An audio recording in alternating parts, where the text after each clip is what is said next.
Hello everybody, my name is Uram and I am the Codeholic. In this video we're going to create countdown timer using vanilla JavaScript. First of all, let's have a look at the demo of the application we are going to build. When you open the page, we have three input files for hours, minutes and seconds.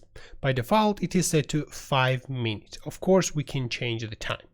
As soon as we click the start button, countdown timer starts working and the buttons are visible like pause, stop and reset. If we click reset, the countdown timer starts from the initial time from the 5 minutes. If we click stop, it goes to the initial position. If we click pause, simply the timer pauses and we have this resume button visible. When we click on that button, countdown timer continues working. As soon as the countdown timer reaches 0 seconds, 0 minutes and 0 seconds, it stops. I have created the following repository which will hold the initial version of the code which you can grab if you just switch to the initial version branch. You can clone the repository, go to the countdown timer, and this is the initial files we're going to use, and we have readme right here which describes what we need to do. If you want to see the final version of the code, you can go to the main branch and get the code from the app.js. Okay, so let's start. And first of all, I'm going to go to the Get Bootstrap website and grab the Bootstrap, getbootstrap.com. Go to Get Started. I'm going to get the CSS, go my VS Code, and paste in my index.html, and I'm going to grab the JS as well. Okay, so I have those files, and now I can start working on the layout. So I'm going to create one div with the main, and inside there I'm going to create 3 inputs. Let me create a div with display flex, and let's create input type number, and that's going to be for hours, so minimum value can be 0, and I'm going to give it a name also hour, and I think that's it. So let's create other inputs. So input type number, I'm going to give it, this is for minutes, and I'm going to give it the minimum value 0 actually, and name can be minute. I can also give it the maximum value to be like 59. I think we can leave that. So if anybody wants to enter their 100 minutes, that should be fine, right? So countdown timer for 100 minutes, that should be okay. Okay, so I'm gonna remove that max value and create one more field for seconds. That should be in plural. Okay, perfect. And we need to have a button, so I'm gonna create another div, dflex button with start, and let's give it class of btn outline primary, and let's open this using VS Code live server, and these are our inputs. Okay, let's give it classes form control, class form control. Nice, that's much better. I can give paddings to those in between. I think we need a little bit of styling to be added right here. So I'm going to give this justify a content center. The button will be in the center.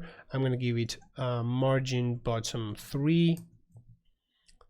Okay, that's good. Let's create app CSS for small styling. So in the body, we're going to have padding of 50 pixel. The app CSS is not included. App CSS, save that, here it is. And we need space in between these form controls. So we can give these form controls margins as well. Let me give this div a class form inputs or just inputs. Okay, then under inputs, for every form control, I'm going to give it margin to be 0, 10 pixel. Okay, just like this, we have these margins between these inputs. Okay, the initial value of the input should be 0, 5, and 0, right? So let's give these initial values. Oops, something went wrong. Okay, let me collapse the left side. Nice. The value should be 0, 5, and 0. And we can also append the index, like the H right here, or M right here, and S right here. I think I'm going to put that in the divs. So this is the input, and I'm going to add H right here. So let's grab, okay, just like this. This should be minute, and that should be second. Okay, but we need to display them class equals form group. Okay, and I want to give that form group under inputs. Form group needs to have a display flex. Okay, just like this. Align items start or end, flex end. Okay, maybe we need to give this margin right here as well, 0, 15 pixels, something like this. Okay, in terms of UI, that's not perfect, I know. Just I want to focus on the functionality, so I'm going to put this in the center, and that's it. So that's not in the center, so that inputs needs to have, the form group needs to have inline flex maybe. Let's remove that. No, that's not going to put that in the center.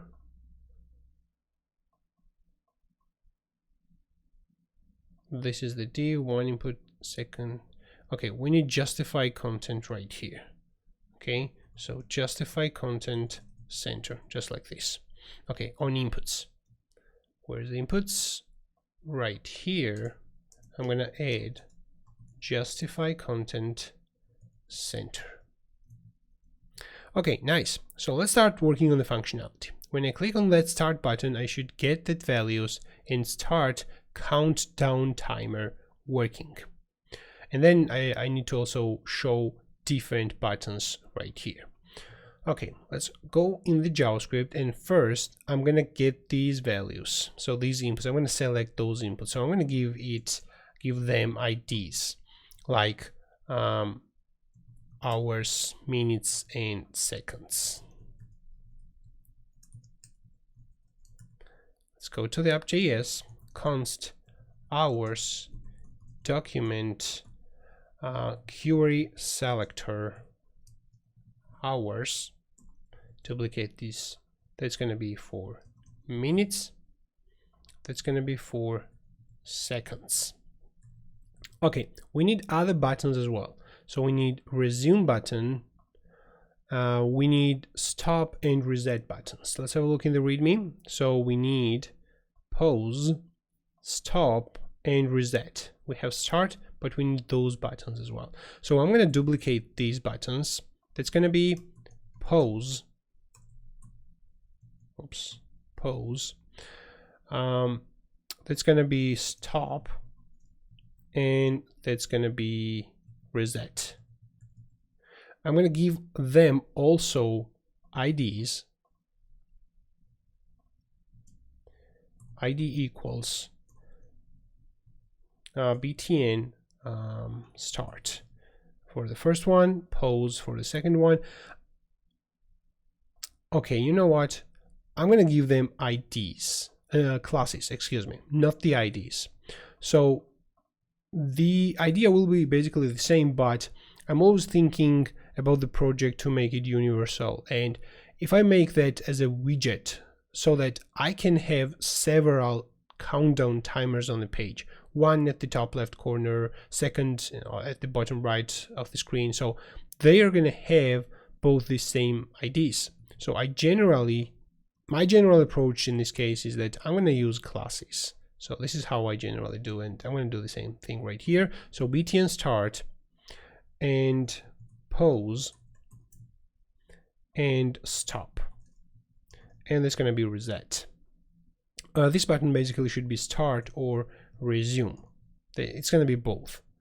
Okay, now I have to select those buttons right here. So btn start equals document query selector btn, it's class actually, btn start. Let's duplicate this. That's going to be btn pause. That's going to be stop and reset. Okay, let's change this. Pause, stop, and reset. Okay, now I need to listen the click event on btn start. Add event listener on click. I'm going to get the input values. So const, I'm going to give that L, so hours element, minutes element, and I'm going to use that hours right here. So hours equals on hours element dot value, and I'm going to convert that into integer, parse int. Oops, duplicate these 2 times. That's going to be for minutes, and that's going to be minutes element, that's going to be seconds.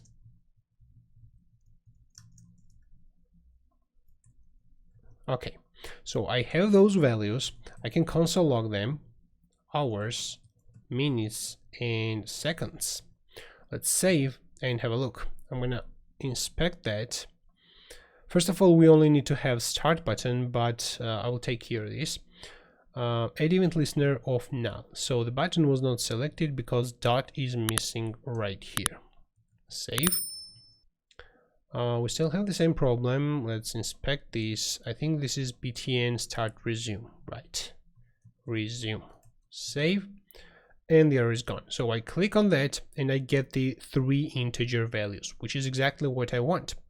So now I have 2 approaches.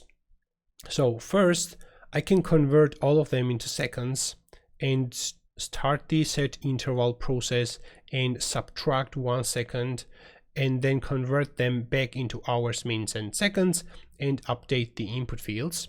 I can do like this.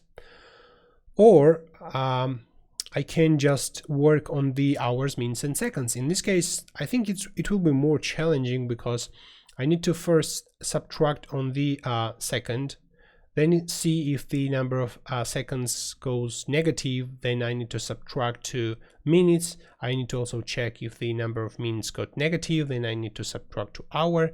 So I prefer to convert them into, all of them into seconds, subtract to seconds, and then convert that back into hours, minutes, and seconds and update the input fields. Okay, so let's do like this. So I'm gonna convert all of them total seconds.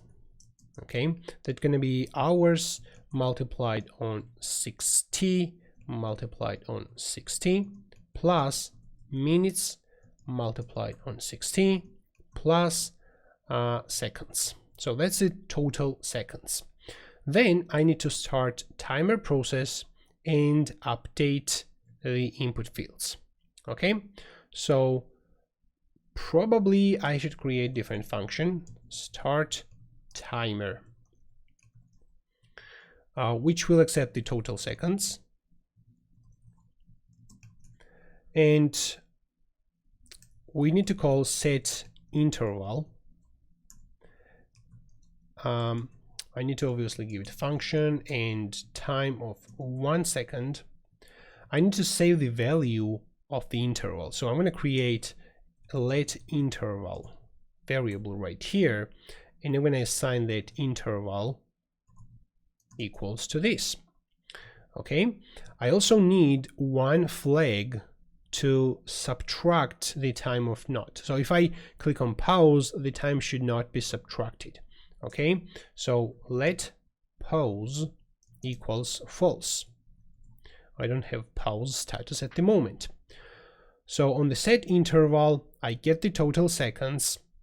I change the total seconds minus minus, and then I need to call update inputs for the total seconds value, updated total seconds value. I need to create that update inputs function. So function update inputs, we get the seconds right here, and I need to convert them back into hours, minutes, and seconds and update the values. So const hours will be seconds divided on 60 and divided on 60. Okay, and I want to get the integer value, so I'm gonna round down this. So math floor, this is gonna be the number of hours. Const minutes will be math floor seconds divided on 60, and the remaining value basically will be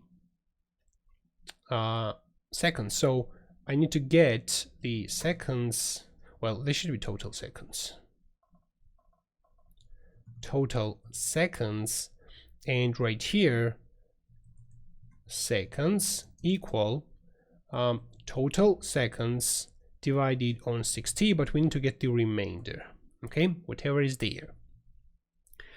We get these values and we need to update the input fields. So hours element value equals to hours,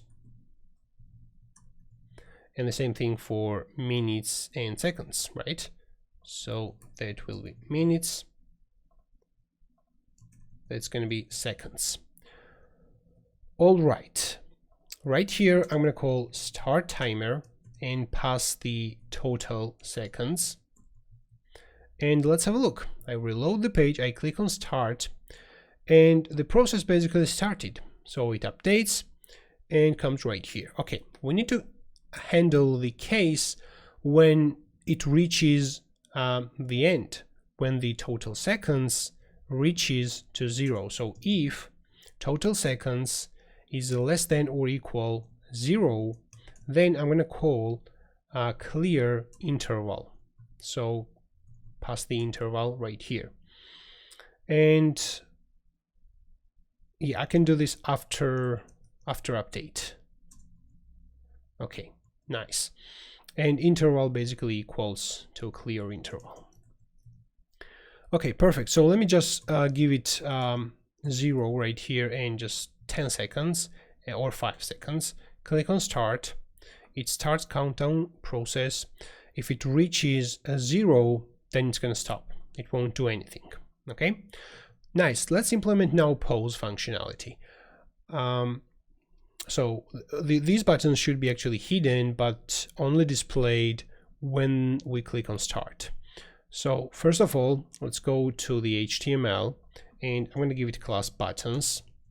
Then go to the CSS, and on the buttons for each btn, I'm going to give it margin 0, 15 pixel. Okay, this is how we have that. I actually want to also change the inputs into large. So form control LG. Okay, good. Let's hide those buttons. So when we load the page, that should be done right here. So when we load the page, I'm going to actually create init function init, and I'm going to hide those buttons. So btn pose style display equals none, and for the other buttons, stop and reset. So btn stop display equals none, btn reset display equals none, and I'm going to call that init function right here.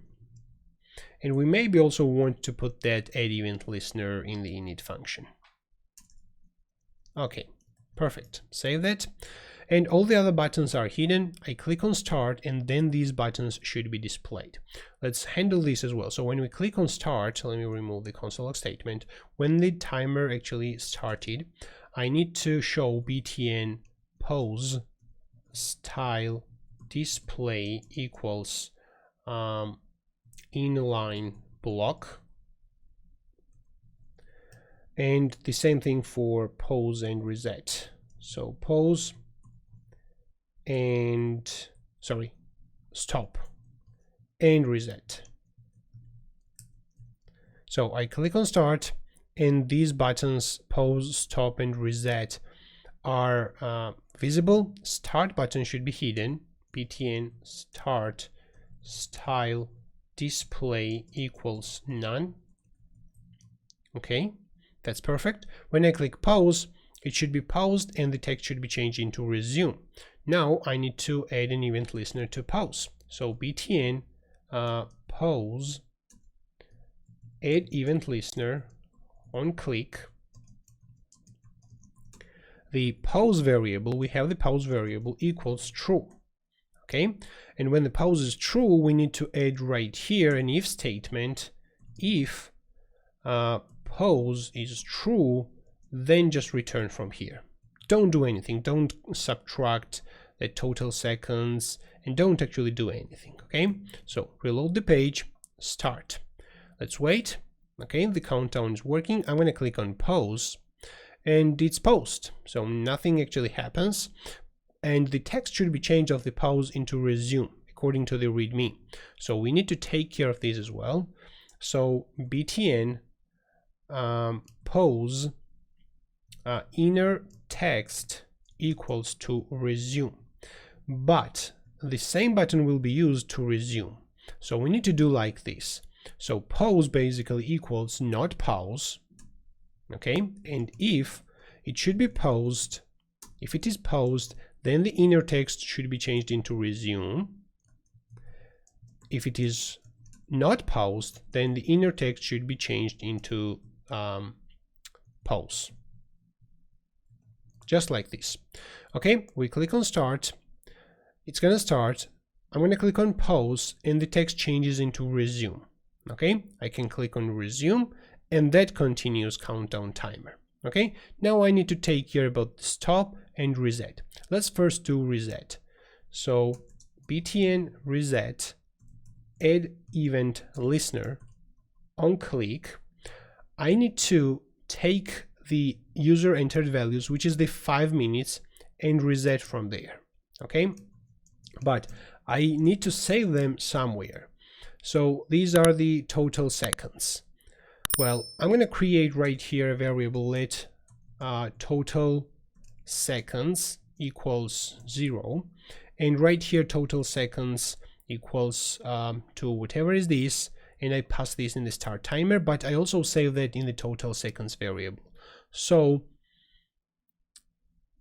now here's the thing. Maybe I don't even need to pass that start timer right here, but instead I can use that total seconds value. So I'm going to do like this. I update the total seconds and I call the start timer. I don't pass that total seconds in the start timer. I don't accept it right here. Instead, it's going to use that total seconds, but I'm going to have a different variable, total seconds backup.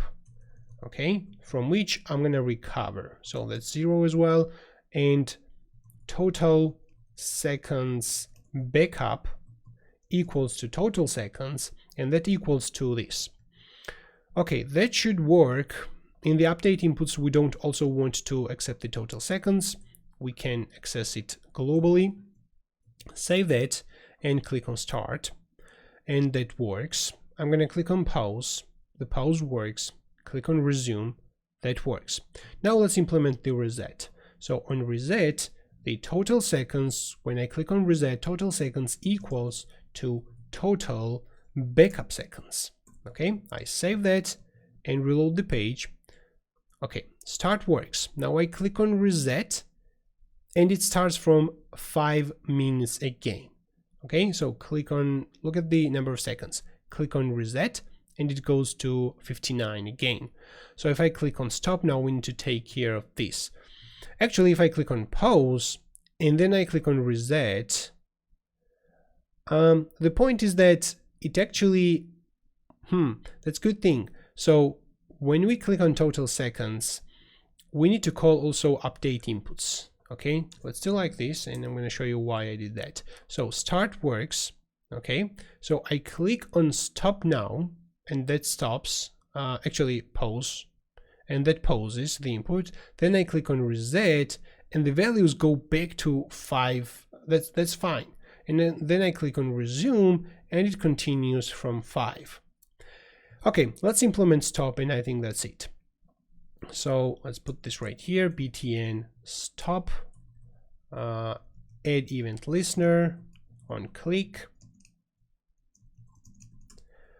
So what we need to do is we need to clear interval. So actually I'm going to create stop timer function, stop timer, and yeah, basically this should do the following. So it will clear the interval and that's it. I'm going to call stop timer right here when the number of seconds goes below 0, and yeah, below 0. And right here I'm going to call stop timer as well. Okay, cool. Timer is actually stopped, but we also need to update the values to initial values. Okay, so after we call the stop timer, I'm going to update the total seconds, and I'm going to update the inputs as well. Let's see how that works. So click on start, we have pause, stop, and reset. I click on reset, it starts from back to from 5 minutes. Okay, I click on pause, it pauses, the text changes into resume. I click on resume, it continues working.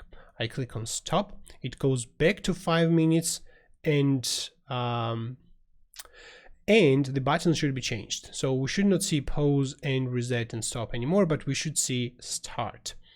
Okay, let's go to this place, and we need to, I'm going to grab those code, and for btn pause it's gonna change into display none. For btn stop it's gonna change into display none. For btn reset it's gonna change into display none. For btn start it should be display empty, which basically means visible. So start, it's working, stop, and only start button is visible right there. Okay, let's try other values. Like I'm going to enter 15 right here, click on start. The process basically works.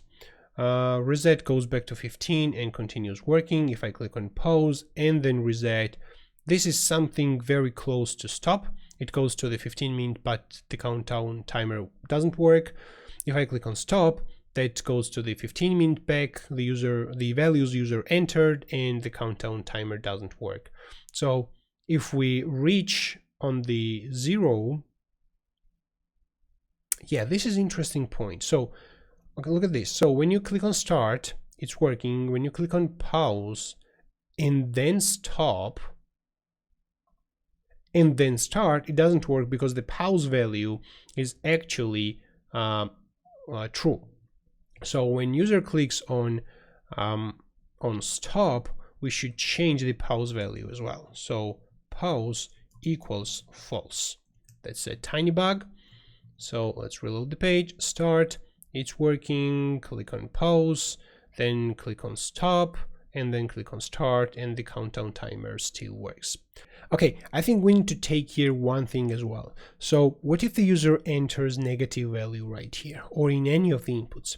So something happens that should not actually happen. So when we calculate the total seconds that happens when we click on start button right here, we need to check that if total seconds is negative value at that moment, then we should not do anything, right?